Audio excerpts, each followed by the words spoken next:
تدخلون الجنت حتی تؤمنوا، تم جنت جا نہیں سکتے ہو، کوئی جنت نہیں جائے گا، اتنا آسان نہیں ہے، ترجمہ حدیث کا کر رہا ہوں۔ لا تدخلون الجنت، تم جنت جا نہیں سکتے ہو، داخل نہیں ہو سکتے ہو، حتی تحابوا، یہاں تک کہ لا تدخلون الجنت حتی تؤمنوا، یہاں تک کہ تم مومن بنو، ایمان والا بنو، ایمان والا بنو تبھی تم جنت جا سکتے ہو۔ وَلَا تُؤْمِنُوا حَتَّى تَحَابُّوا، اور تم مومن تب تک نہیں ہو سکتے ہو جب تک ایک مسلمان دوسری مسلمان سے محبت نہ کرے۔ آج کیا ہے، پڑوسی کے ساتھ بات چیت نہیں کر رہا، آپ مومن نہیں ہیں، جنت نہیں جائیے گا، یہ آپ لکھ لیجئے اس بات کو، لکھ لیجئے اس بات کو، علماء کی ذمہ داری میں کہہ رہا ہوں۔ اگر کوئی پڑوسی سے بات کرنا چھوڑ دیا، 3 دن سے زیادہ ہو گیا، حدیث مسلم کی ہے، اگر اس 3 دن کے اندر مر گیا تو اللہ کے رسول نے فرمایا دخل النار، بندہ جہنم میں چلا جائے گا، حدیث مسلم ہے، صاف سیدھی بات، میں تو نہیں کہہ رہا ہوں، اللہ کے رسول نے فرمایا اگر کوئی کسی مسلمان سے 3 دن سے بات چیت کرنا چھوڑ دیا اور وہ 3 دن کے اندر موت آ گئی، اللہ کے رسول نے کہا، حدیث مسلم کی ہے، داخل النار، نار کے معنی آگ، اب داخلہ کے معنی داخل ہو جائے گا، وہ بندہ داخل ہو گیا، ایک ترجمہ اس کا یہ ہے کہ بندہ جہنم چلا جائے گا، وہ جنت نہیں جا سکتا۔ اگرچہ آپ نمازی ہیں، نہیں کوئی سوال کوئی بحث اس میں نہیں ہے، نماز پڑھنے سے کیا ہوتا ہے، تو اللہ کا حق ادا کیا، لیکن آدمی کا بھی تو حق ہے، ان کو آپ نے تکلیف دیا تو جنت امید مت رکھیے۔ حدیث مسلم کی ہے، دوسری حدیث سنیے، بات چیت نہیں کیجیے، ایک دم بالکل نہیں، ایک دم بالکل نہیں، تھوڑی سی بولنے دیجیے، مجھے معاف کر دیجیے گا، جلسہ اس کے بعد میں نہیں آؤں گا۔ ویسے اکبر صاحب سے میں منع بھی کیا تھا کہ میں آ تو جاؤں گا لیکن اشتہار میں نام نہیں دیجیے گا، غلطی آپ کی یہ بھی ہوئی ہے۔ میں بولا تھا برسر میرے ساتھی ہے، ٹھیک ہے، لیکن میں بولا تھا کہ میں آؤں گا، آپ ساتھی ہے، انکار نہیں ہے، میں آ جاؤں گا لیکن اشتہار میں میرا نام نہیں دیجیے گا، یہ میں بولا تھا، لیکن اشتہار میں نام کا نتیجہ کتنا برا میسج دیا۔ آج جہاں میں خطبہ میں تھا وہ میسج کھول کے کہہ رہے ہیں کہ آپ جلسہ نہیں کرتے ہیں تو یہاں تو نام ہے، میں کہا کہ غلطی سے دے دیا ہوگا، کیا کر سکتے، میں منع کیا تھا، میں مجھے بولنا جواب دینا پڑا مجھے، اس لیے جلسہ لے جاتے ہیں۔ اور ایک جگہ میں اعلان کر دوں، ایک جگہ بغیر اشتہار کا میرا ہوگا جہاں ہر سال مجھے جانا ہوتا ہے، اور وہاں گزشتہ سال بھی گیا تھا، اس سال بھی جانا ہے۔ گزشتہ سال شرط لگایا تھا اشتہار میں نام نہیں دیجیے گا اور 9 بجے مجھے دیجیے گا، تو 9 بجے ہی دیا تھا، اشتہار میں نام نہیں دیا، اس بار نام دے دیا جو میں سنا ہوں، لیکن ابھی تک اشتہار مجھے ملا نہیں۔ بہرحال آپ کے یہاں بھی میں بولا تھا کہ اشتہار میں نام نہیں دیجیے گا۔ بہرحال پلٹ کے اس حدیث پہ آتا بات کچھ کہوں گا انشاءاللہ کچھ حدیث آپ کے سامنے رکھوں گا۔ ایک حدیث ہے جو صحیح مسلم کی ہے، صحیح مسلم کی ہے، حدیث نمبر 2581، حدیث نمبر 2581۔ اس حدیث کے راوی حضرت ابو ہریرہ ہے۔ ایک اللہ کے رسول صلی اللہ علیہ وسلم صحابہ کے بیچ میں بیٹھے ہوئے ہیں، تو اللہ کے رسول نے صحابی سے ایک سوال پوچھا، لیکن مول کی جب دیکھنا ہوتا، میری عادت ہے کہ سب کو میں دیکھوں، تو یہ غلط ہے میرے لیے، اگر آپ کو میں کہوں کہ آگے آ جائے تو آپ کو تکلیف ہوگی اور میں چھوٹ جاتا ہے، تو چلیے آپ بیٹھے میرے ساتھ۔ حدیث مسلم کی ہے، کس کی حدیث؟ مسلم، حدیث نمبر 2581، راوی حضرت ابو ہریرہ۔ ایک دن اللہ کے رسول صلی اللہ علیہ وسلم صحابہ کے بیچ میں بیٹھے ہوئے ہیں، تو اللہ کے رسول نے ایک سوال پوچھا، سوال کیا ہے؟ اتدرون ما المفلس، صحیح ہے، اتدرون ما المفلس، آپ لوگ نہیں سمجھے لیکن سارے علماء سمجھ گئے، سارے علماء سمجھ گئے۔ سوال یہ ہے کہ کیا تم لوگ جانتے ہو کہ مفلس کون ہے؟ اس کا ترجمہ ہوا اتدرون ما المفلس، نبی پوچھ رہے ہیں صحابہ سے کہ کیا تم لوگ جانتے ہو کہ مفلس کون ہے؟ یہی سوال میں آپ سے پوچھ رہا ہوں، دائیں بائیں، مفلس کس کو بولتے ہیں؟ معلوم نہیں، مفلس کس کو بولتے ہیں؟ مفلس مشکل ہے، کنگال، کنگال کس کو بولتے ہیں؟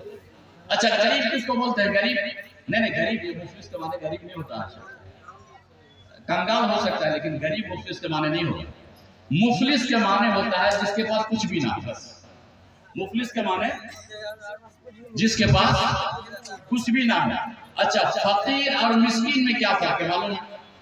یہ چھوٹی چھوٹی بات ہے لیکن ہم لوگ مسلمان ہیں، بنیادی چیزیں وضو بنانا، وضو کے بعد کی دعا تقریباً یہاں 50% لوگوں کو معلوم نہیں ہے، اور ہم لوگ بڑی بڑی لمبی لمبی تقریر ہم لوگ آداب اور ہوا کا شروع کر رہے ہیں، یا وضو کا طریقہ لوگوں کو معلوم نہیں ہے، جنازے کی دعا لوگوں کو معلوم نہیں ہے، وضو کے بعد کی دعا لوگوں کو معلوم نہیں ہے، کھانے کی بعد کی دعا لوگوں کو معلوم نہیں ہے، کپڑا پہننے کی دعا لوگوں کو معلوم نہیں ہے، بیوی سے سونے کی دعا لوگوں کو معلوم نہیں ہے، اور لمبی لمبی تقریر اس طرح کے ہوتے ہیں کوئی فائدہ نہیں ہوتا ہے، معاف کر دیجیے اس لیے میں نے جلسہ ہی چھوڑا جائیے۔ بہرحال مفلس صاف لفظوں میں سمجھیے جس کے پاس کچھ بھی نہ ہو۔ تو حضرت ابو ہریرہ رضی اللہ تعالیٰ عنہ نے کہا کہ المفلس فینا من لا درہم لہ ولا متاع، یا رسول اللہ ہم میں سے مفلس وہ آدمی ہیں، یا ہم لوگ اس کو مفلس سمجھتے ہیں جس کے پاس دینار نہ ہو، درہم نہ ہو، اور کوئی ساز و سامان کچھ بھی نہ ہو، وہ مفلس ہے۔ اللہ کے رسول کو بات وضاحت کرنی تھی، آپ صلی اللہ علیہ وسلم نے فرمایا سنو، ان المفلس من امتی، میری امت میں مفلس وہ آدمی ہے یاتی یوم القیامت بصلاۃ وصیام وزکات۔ آپ لوگ نہیں سمجھے، قیامت کے دن ایک آدمی دنیا میں نماز پڑھتا ہے، تو قیامت کے دن نماز کی نیکی لے کے وہ آئے گا، اور حج کی نیکی، جتنی دنیا میں نیکی کیا ہے وہ نیکی لے کر کے قیامت کے دن آئے گا۔ ٹھیک ہے، دنیا میں نماز پڑھا، وہ نمازی آدمی جو حج کیا، وہ حاجی آدمی جو زکات دیا، وہ سب نیکی لے کر کے قیامت کے دن آئے گا۔ وَيَأْتِي قَدْ شَتَمَ هَذَا، شتم کے معنی ہوتے ہیں گالی دینا۔ دنیا میں بہت سے لوگ ہوتے ہیں نا، نماز پڑھ کے نکلا اور پڑوسی کو گالی دے دیا، بات نہیں کی جائے، مہربانی مہربانی پلیز ادب کے خلاف مجھے معاف کر دیجیے گا، میرا دل نہیں دکھائیے، میں بول نہیں پاتا، اس لیے معاف کیجیے گا، بات نہیں میرے سامنے کم سے کم سکون کا ماحول چاہیے۔ تو قد شتم ھذا، شتم کے معنی گالی دینا۔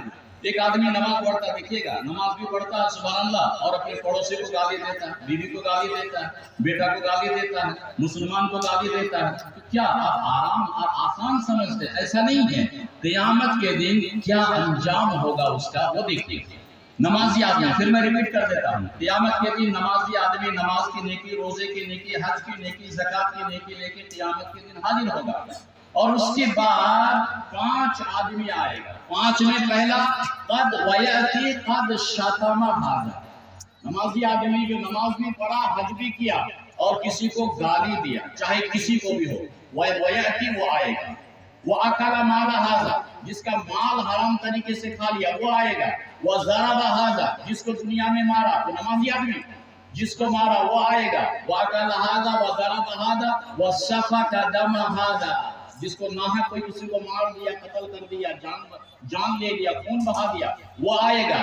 اور وَقَذَفَ ھذا، کسی پر اگر کوئی تہمت لگایا ہے تیرا سماج میں، فلاں کی بیٹی زنا کر لیا، تہمت لگا دیا، وہ چوری کر لیا، تہمت لگا دیا، تو تہمت لگا دیا، یہ 5 آدمی قیامت کے دن اس آدمی کو ڈھونڈے گا، جس کو گالی دیا وہ ڈھونڈے گا، وہ آئے گا، جس کا مال کھا لیا، حاجی صاحب حج بھی کیا، مال بھی کھایا، پہلی بات ہے کہ حج ہی نہیں ہوا کیا جھوٹ بولتا ہے۔ کسی بھائی کا ایک چونی اگر کوئی لے کے حج میں چلا گیا نا، تو اس کا حج ہی نہیں ہوتا، دعا ہی قبول نہیں ہوتی ہے۔ حدیث مسلم کی ہے، آ رہی ہے حدیث، انشاءاللہ بول رہے ہیں آپ کے سامنے۔ اتنا آسان نہیں ہے، اتنا آسان نہیں ہے، لوگ حج میں چلے گئے، کسی کا بھی حج نہیں ہوگا اگر حلال پیسہ نہیں ہوگا تو۔ بہرحال تو اللہ کے رسول صلی اللہ علیہ وسلم نے فرمایا کہ وہ آدمی، نمازی آدمی کو 5 آدمی ڈھونڈے گا، جس کو گالی دیا وہ، جس کو مارا وہ، جس کا مال کھایا وہ، اور جس پر تہمت لگایا وہ، جس کو جان سے مارا، قتل کیا، یہ 5 آدمی حاضر ہوگا، اس آدمی کو ڈھونڈے گا، ڈھونڈ کے کہے گا یا اللہ اس نے مجھے گالی دیا تھا، وہ کہے گا مجھے مارا تھا، وہ کہے گا میرا مال کھا لیا تھا، میں نے مزدوری کیا تھا، میں پیسہ پاتا یہ نہیں دیا تھا، حاجی حج تو کیا تھا لیکن میرا پیسہ نہیں دیا تھا۔ آگے سنیے، اللہ کے رسول صلی اللہ علیہ وسلم نے فرمایا فَيُعْتَ هَذَا مِنْ حَسَنَاتِهِ وَهَذَا مِنْ حَسَنَاتِهِ، وہ جو نمازی آدمی ہے اس کی نماز کی نیکی، روزے کی نیکی کاٹ کے جس کو گالی دیا اس کو دی جائے گی، جس کو مارا تھا اس کو دی جائے گی، جس کو گالی دیا اس کو دی جائے گی، جس کا جان مارا اس کو دی جائے گی، جس کا تہمت لگایا اس کو دی جائے گی۔ فَإِنْ فَنِيَتْ، کیا الفاظ ہے، فَإِنْ فَنِيَتْ حَسَنَاتُهُ، دیتے دیتے اس بندے کی نماز، روزہ، حج، زکات کی نیکی ختم۔ فَإِنْ فَنِيَتْ حَسَنَاتُهُ، اس کی نیکی ختم۔ ابھی تو اور لوگ ہیں، اب اس کے بارے میں اللہ کے رسول صلی اللہ علیہ وسلم نے فرمایا وَخِذَ مِنْ خَطَايَاهِمْ، اور لوگ ہیں اللہ مجھے بھی گالی دیا، اللہ میرا بھی مال کھا لیا، اللہ مجھے بھی تہمت لگایا ہے، نیکی ختم ہو گئی۔ نبی کہہ رہے فَإِنْ فَنِيَتْ حَسَنَاتُ، نیکی ختم ہو گئی۔ لوگ ابھی کھڑے ہیں اللہ مجھے میرا انصاف کیا ہوا، اللہ اے اللہ مجھے بھی گالی دیا، اے اللہ میرا انصاف قبل ما یقضا، ابھی فیصلہ باقی ہے، لوگ پکار رہے اللہ مجھے بھی گالی دیا تھا، میرا پڑوسی تھا، میرا انصاف چاہیے۔ اللہ کے رسول نے جو الفاظ بولے میں دہرا دیتا ہوں، وَخَذَ بِالْخَطَايَا، وہ جو ابھی انصاف کے لیے کھڑا ہے اس کے گناہ کو لے کر کے اس حاجی پر ڈال دیا جائے گا، ثُمَّ طُرِحَ فِي النَّارِ، پھر حاجی کو گھسے کے جہنم میں ڈال دیا جائے گا۔ حدیث صحیح ہے، کوئی شک نہیں حدیث۔ میرے بھائیو، حج کی نماز پڑھ رہے ہیں تو کوشش کیجئے کہ پڑوسی تکلیف نہ پائے۔ حدیث سنیے، حدیث ابی مسلم کی ہے، اس حدیث کے راوی